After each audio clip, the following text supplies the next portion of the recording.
Hi ಎಲ್ರಿಗೂ. ಈಗ ಇನ್ನೊಂದು ರೆಸಿಪಿಯೊಂದಿಗೆ ಬಂದಿದ್ದೇನೆ.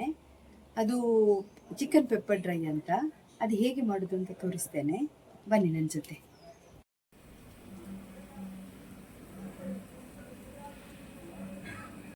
ನಾನು ಅರ್ಧ kg ಚಿಕನ್ ತಗೊಂಡಿದ್ದೇನೆ. ಇವತ್ತು ಏನು ಮಾಡುವ ಅಂತ ಹೇಳಿದರೆ ಚಿಕನ್ ಪೆಪ್ಪರ್ ಡ್ರೈ ಮಾಡುವ ಅಂತ. ಸೊ ಅದಕ್ಕೆ ಮೊದಲು ಸೋಯಾ ಸಾಸ್ ಹಾಕಿ ಒಂದು ಅರ್ಧ ಗಂಟೆ ಮ್ಯಾರಿನೇಟ್ ಮಾಡಿ ಇಡಬೇಕು. ಸ್ವಲ್ಪ ಸಾಕು. ಚೆನ್ನಾಗಿ ಕಲಿಸಿ ಒಂದು ಅರ್ಧ ಗಂಟೆ ಇದನ್ನು ಮ್ಯಾರಿನೇಟ್ ಮಾಡಲಿಕ್ಕೆ ಇಡ್ತಾ ಇದ್ದೇನೆ. ನೋಡಿ, ಚಿಕನ್ ಪೆಪ್ಪರ್ ಫ್ರೈಗೆ ಬೇಕಾಗುವ ಸಾಮಗ್ರಿಗಳು: 2 ಗಡ್ಡೆ ನೀರುಳ್ಳಿ ತಗೊಂಡಿದ್ದೇನೆ. ಅದೇ ರೀತಿ ಒಂದು 8 ರಿಂದ 9 ಕಾಯಿ ಮೆಣಸು, ಅದು ಖಾರಕ್ಕೆ ಬೇಕಾದಷ್ಟು. ಅದೇ ರೀತಿ ಬೆಳ್ಳುಳ್ಳಿ 1 ಗಡ್ಡೆ ಬೆಳ್ಳುಳ್ಳಿ, ಸ್ವಲ್ಪ ಅದರ ಸಿಪ್ಪೆಯನ್ನು ಬಿಡಿಸಿ ಜಜ್ಜಿಟ್ಟಿದ್ದೇನೆ. ಇಷ್ಟು ತಗೊಳ್ಬೇಕು. ಆಮೇಲೆ ನೋಡಿ, ತೆಂಗಿನೆಣ್ಣೆ ಹಾಕ್ತಾ ಇದ್ದೇನೆ. ಕಾದಿದೆ. ಈಗ ಅದಕ್ಕೆ ನಾನು ನೀರುಳ್ಳಿ ಹಾಕ್ತಾ ಇದ್ದೇನೆ.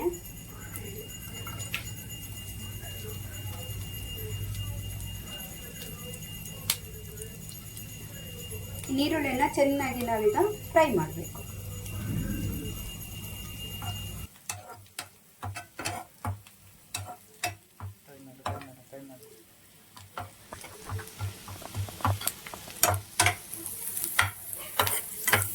ಇದಕ್ಕೆ ಜಜ್ಜಿದ ಬೆಳ್ಳುಳ್ಳಿ ಹಾಕ್ತಾ ಇದ್ದೇನೆ. ಹಾಕಿ ಮಿಕ್ಸ್ ಮಾಡಬೇಕು. ನಾನು ಖಾರಕ್ಕೆ ಬೇಕಾದಷ್ಟು ಕಾಯಿ ಮೆಣಸು ಹಾಕ್ತಾ ಇದ್ದೇನೆ. ನಿಮಗೆ ಎಷ್ಟು ಬೇಕು ಖಾರ ಅದರ ಅನುಸಾರ ನೀವು ಕಾಯಿ ಮೆಣಸನ್ನು ಹಾಕಿದರೆ ಆಯಿತು. ಹಾಕಿದನೀಗ ಮಿಕ್ಸ್ ಮಾಡಿ.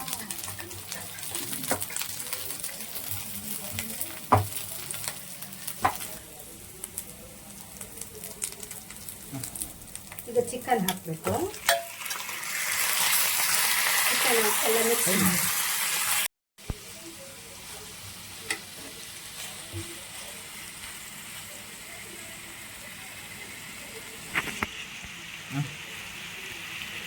ನಾವು ಆಗಲೇ ಸೋಯಾ ಸಾಸ್ ಹಾಕಿದ್ದೇವೆ, ಆದರೆ ಸ್ವಲ್ಪ ನಾವು ಈಗ ಸ್ವಲ್ಪ ಸೋಯಾ ಸಾಸನ್ನು ಸೇರಿಸಬೇಕು. ಉಪ್ಪನ್ನು ಈಗಲೇ ಸೇರಿಸಬೇಕು. ಉಪ್ಪು ಜಾಸ್ತಿ ಹಾಕಬೇಡಿ, ಯಾಕಂದರೆ ಸೋಯಾ ಸಾಸಲ್ಲಿ ಆಲ್ರೆಡಿ ಉಪ್ಪು ಇರ್ತದೆ. ನಿಮಗೆ ಬೇಕಾದಷ್ಟು ಸ್ವಲ್ಪ ಹಾಕಿದರೆ ಸಾಕು. ಮತ್ತೆ ಕಡಿಮೆ ಆಗಿದ್ದರೆ ನೀವು ನೋಡಿ ಮತ್ತೆ ಸೇರಿಸಿದರೆ ಆಯಿತು. ಇದೀಗ ಬೇಯ್ತಾ ಇರಲಿ. ಮುಚ್ಚಿ ಬೇಯಿಸ್ತೇನೆ ಇದನ್ನು. ಇದೊಂದು 15 ನಿಮಿಷದಲ್ಲಿ ಬೇಯ್ತದೆ. ಆದಮೇಲೆ ಕೊನೆಗೆ ನಾವು ಪೆಪ್ಪರ್ ಹುಡಿ ಹಾಕಲಿಕ್ಕಿರುವಂಥದ್ದು. ನೋಡಿ, ಇದು ಬೇಯ್ತಾ ಬಂದಿದೆ. ಸ್ವಲ್ಪ ಬೇಯುವ ಒಂದು 5 ಮಿನಿಟ್ಸ್ ಮೊದಲು ಇದಕ್ಕೆ ಇಡೀ ಪೆಪ್ಪರನ್ನು ನಾನು ಹುಡಿ ಮಾಡಿ ಮಿಕ್ಸಿಯಲ್ಲಿ ಅದನ್ನು ಸೇರಿಸ್ತಾ ಇದ್ದೇನೆ. ಸ್ವಲ್ಪ ಹೊತ್ತದು ಇದಕ್ಕೆ ಮಿಕ್ಸ್ ಆಗಿ ಅದರಲ್ಲಿ ಅದು ಕುದಿ ಬರಬೇಕು. ಖಾರಕ್ಕೆ ಬೇಕಾದಷ್ಟು ಹಾಕಿ ಮಿಕ್ಸ್ ಮಾಡಿ ಅದನ್ನು.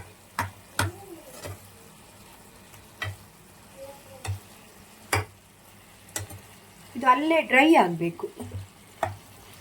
ಖಾರ ಎಲ್ಲ ಚಿಕನಿಗೆ ಎಳಿಬೇಕು.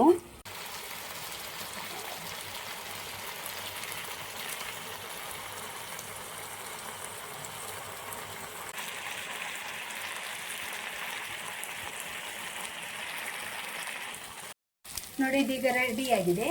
ಒಳ್ಳೆ ಡ್ರೈ ಆಗಿದೆ. ಡ್ರೈ ಆಗುವವರೆಗೆ ಇದನ್ನು ನಾವು ಇಡಬೇಕು. ಇದು ರೆಡಿ ಆಗಿದೆ. ಈಗ ನಾವು ಇದನ್ನು ಸರ್ವಿಂಗ್ ಬೌಲ್ಗೆ ಹಾಕುವ.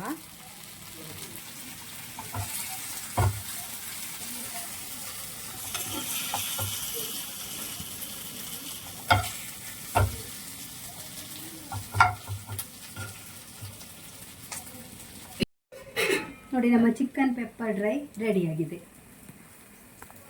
ನೀವು ಟ್ರೈ ಮಾಡಿ, ತುಂಬ ಒಳ್ಳೆಯದಾಗಿ ಬರ್ತದೆ. ನೋಡಿದ್ರಲ್ಲ ಚಿಕನ್ ಪೆಪ್ಪರ್ ಡ್ರೈ ಹೇಗೆ ಮಾಡೋದು ಅಂತ. ತುಂಬ ಸ್ಪೈಸಿಯಾಗಿ ತುಂಬ ಟೇಸ್ಟಿಯಾಗಿತ್ತು. ನೀವು ಟ್ರೈ ಮಾಡಿ. ಏನಾದರೂ ಚೇಂಜಸ್ ಬೇಕಿದ್ರೆ ಕಮೆಂಟ್ ಮಾಡಿ, ಹಾಗೆಯೇ ಶೇರ್ ಮಾಡಿ, ಬೆಲ್ಲೈಕನ್ನು ಒತ್ತಿ ಮತ್ತು ಸಬ್ಸ್ಕ್ರೈಬ್ ಮಾಡೋದನ್ನು ಮಾತ್ರ ಮರಿಬೇಡಿ. Thank you.